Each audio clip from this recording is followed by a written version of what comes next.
Hey everyone, welcome back to the channel, where we bring you the most jaw-dropping, real-life stories of karma, justice, and good old-fashioned payback. If you enjoy stories about justice being served and fairness prevailing, then you're in the right place.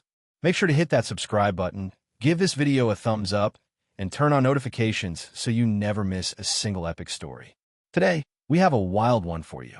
It's a story of an outrageous HOA president, an innocent homeowner just trying to mind his own business, and the most unexpected, hilarious act of revenge you'll ever hear.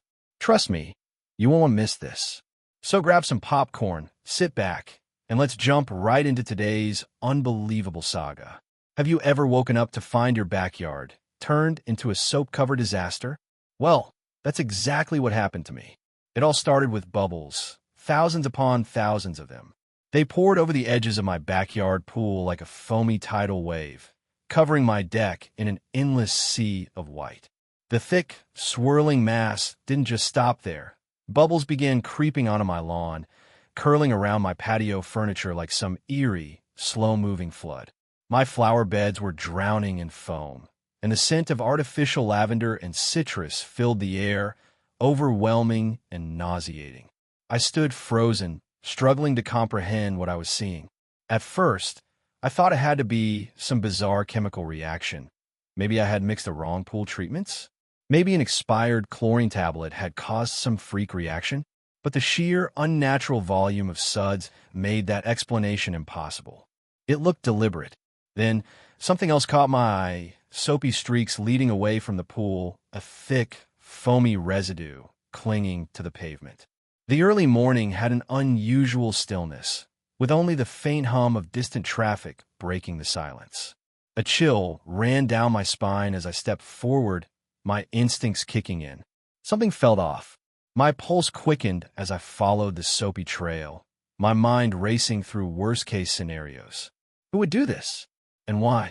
With a deep breath, I turned to my security cameras, my heart pounding as I tapped into the playback, already dreading what I might find.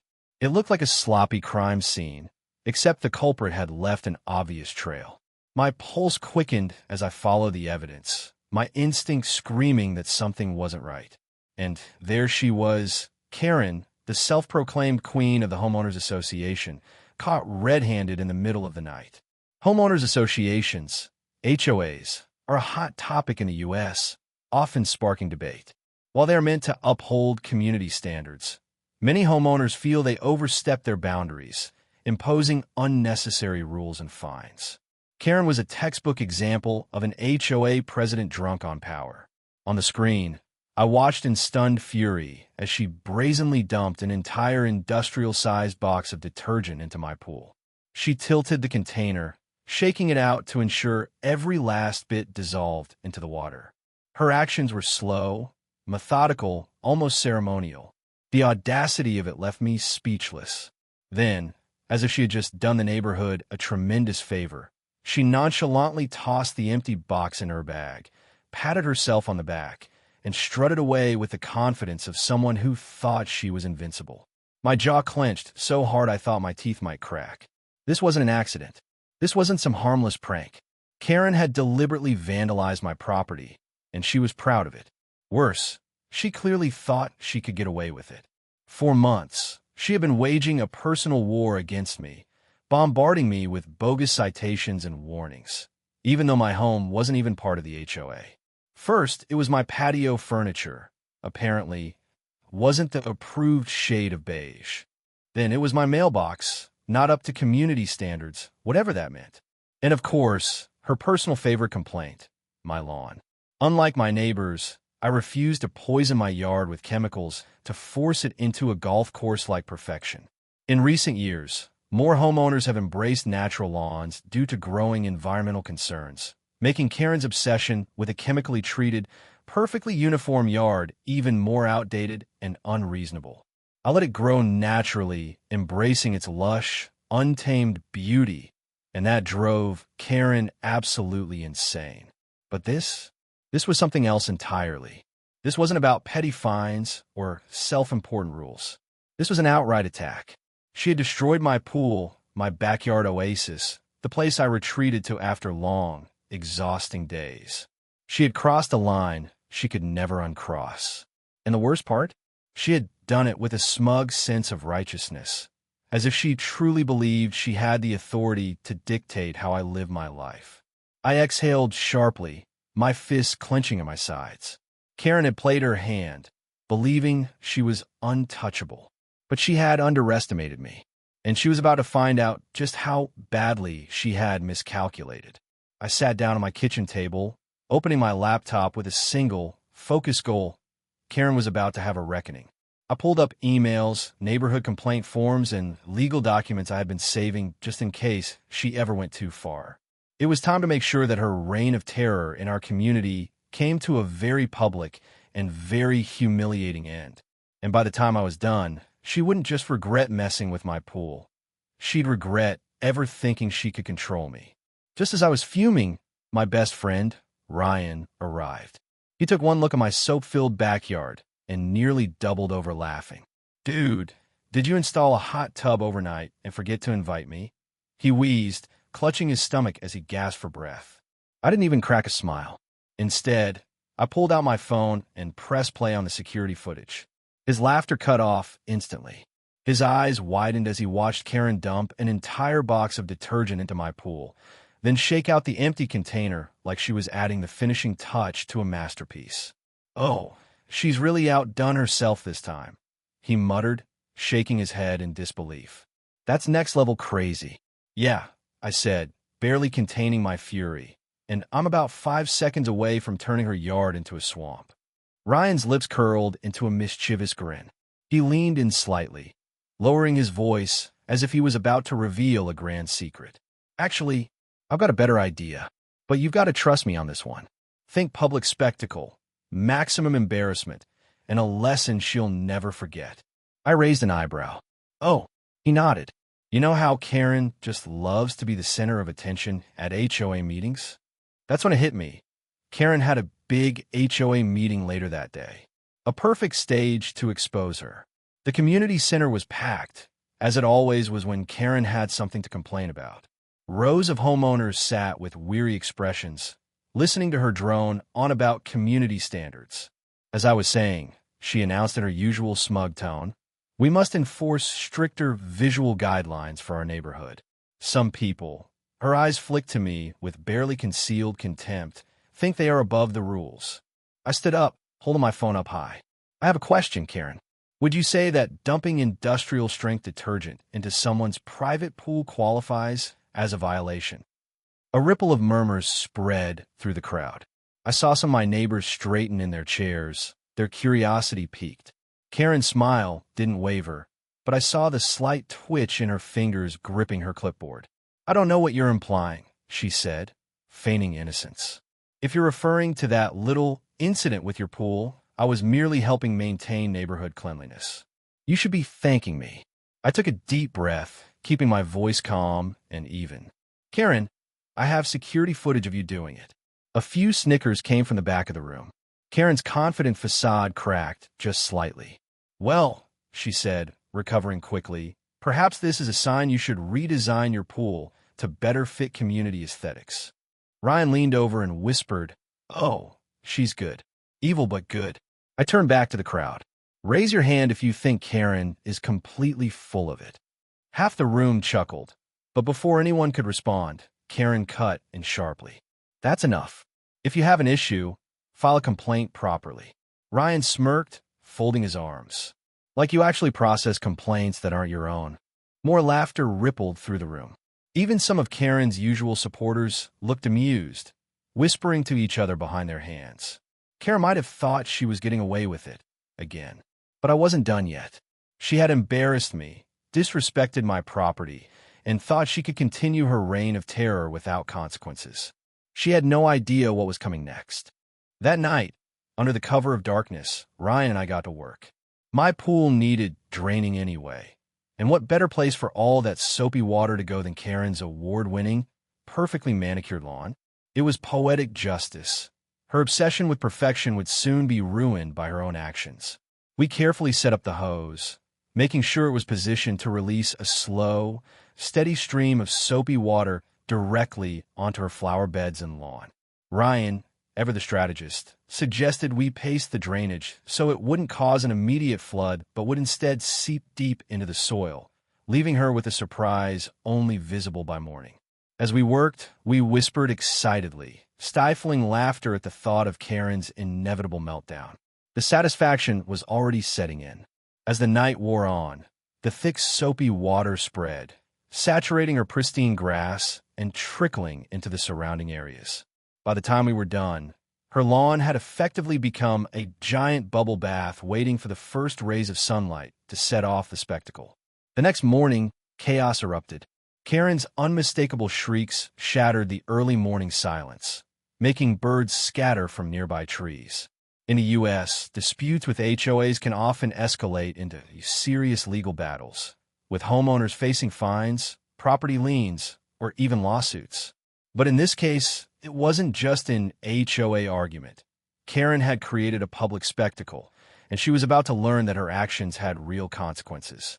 Her high-pitched wails of distress echoed down the street as she stomped through her once pristine yard, now completely buried under mountains of thick, white foam. It looked less like a lawn and more like an overfilled washing machine gone rogue. The detergent had traveled downhill, affecting not just her lawn, but also seeping into the neighboring properties, leaving a chain reaction of sudsy mayhem. Several homes were caught in the overflow, their driveways covered in slippery bubbles. Kids had already discovered the mess and were joyfully diving into the foam, treating the neighborhood like an impromptu amusement park. Parents stood by, some filming the chaos on their phones, others shaking their heads at the absurdity of the situation. Karen was beside herself, pacing in frenzied circles, wildly flapping her arms as if trying to will the bubbles away through sheer force of will. Her hair, usually perfectly coiffed, was frizzing at the edges, a clear sign that she was losing what little composure she had left. Then she spotted me. Her expression darkened, her face turning an unnatural shade of red as she stormed toward me, her shoes squelching against the foam-soaked grass. "You!"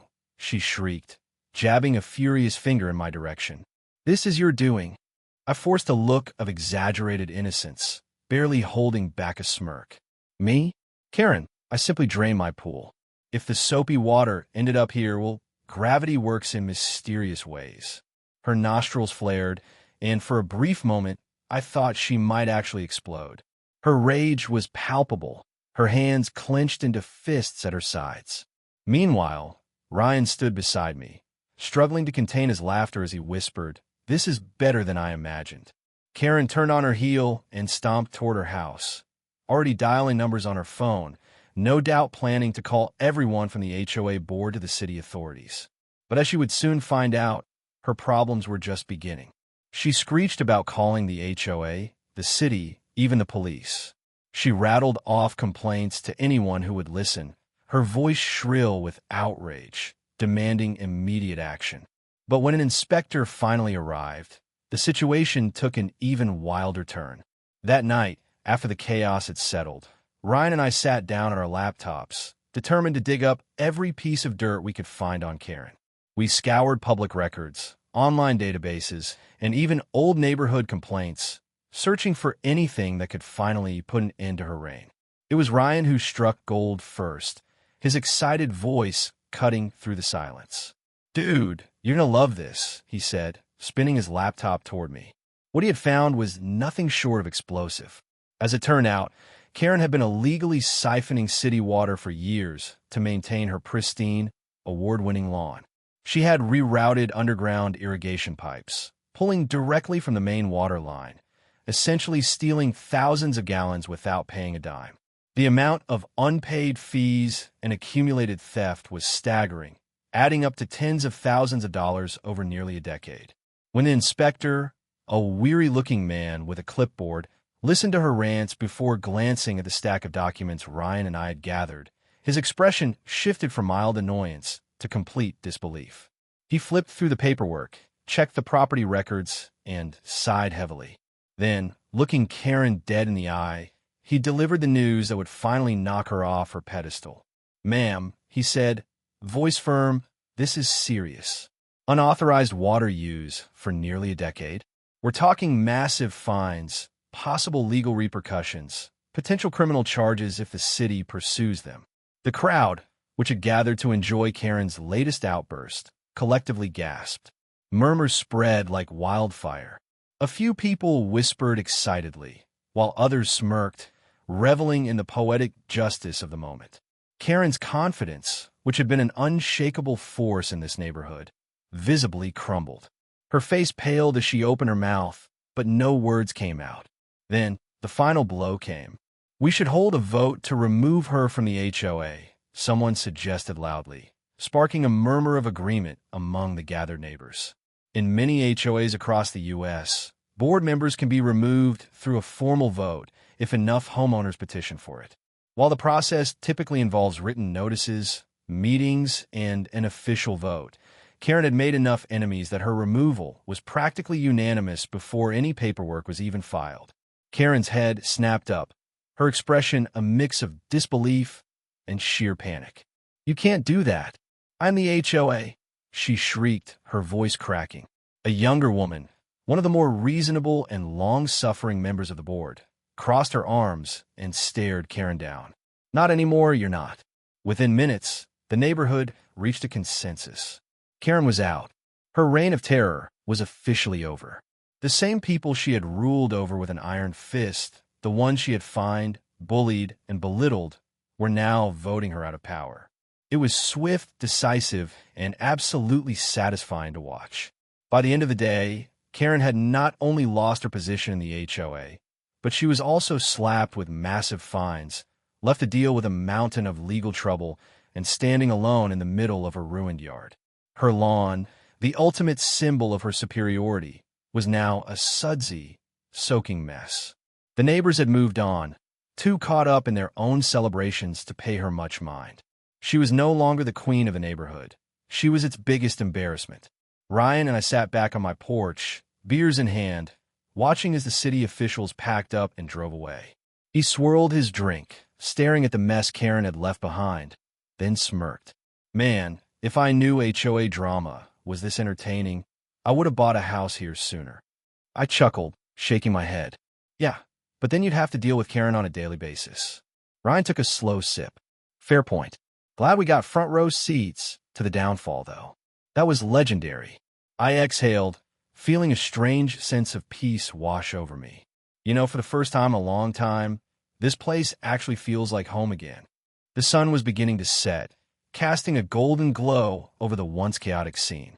"Well," Ryan said, taking a slow sip, "that was an eventful day." I chuckled, stretching my legs out. "Think she learned her lesson?" Ryan snorted. "Doubt it, but at least she won't be bossing anyone around anymore." As the sun dipped below the horizon, I raised my beer in a silent toast to karma. Because in the end, justice always finds a way. Lessons learned from this story. This story isn't just about a hilarious act of revenge. It carries valuable lessons about how we treat others and the consequences of negative actions. Here are some key takeaways. Karma always comes back. Karen spent years bullying her neighbors, abusing her power, and making life difficult for everyone. But in the end, her own actions came back to haunt her. This serves as a reminder that those who misuse power and treat others unfairly will eventually face the consequences. Don't let others control your life. The main character refused to bow down to Karen's unreasonable rules and fought back against her manipulation. This story teaches us that we shouldn't let others impose unfair rules on our lives, especially when those rules are meant to control and intimidate. Unity has power. At first, Karen seemed to have complete control over the neighborhood. But when people stood together, they took back their power. This proves that when a community unites against injustice, no one can continue to exploit or dominate others. Justice and fairness always win. It took time, but justice was finally served. Karen wasn't just exposed for sabotaging the pool.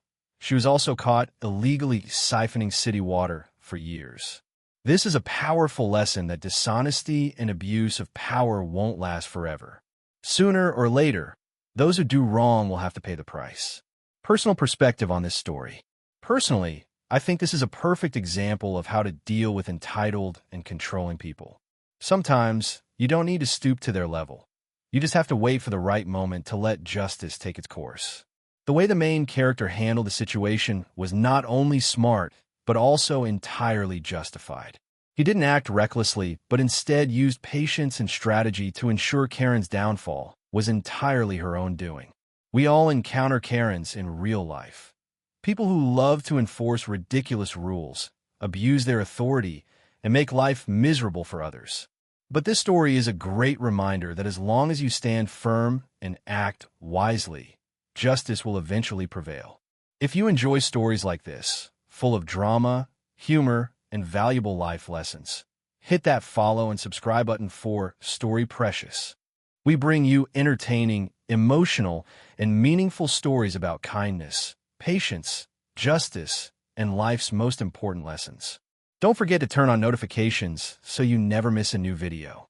We'd love to hear from you. Have you ever encountered a Karen in real life? How would you have handled this situation? Share your thoughts in the comments. Subscribe now and stay tuned for more exciting stories on Story Precious.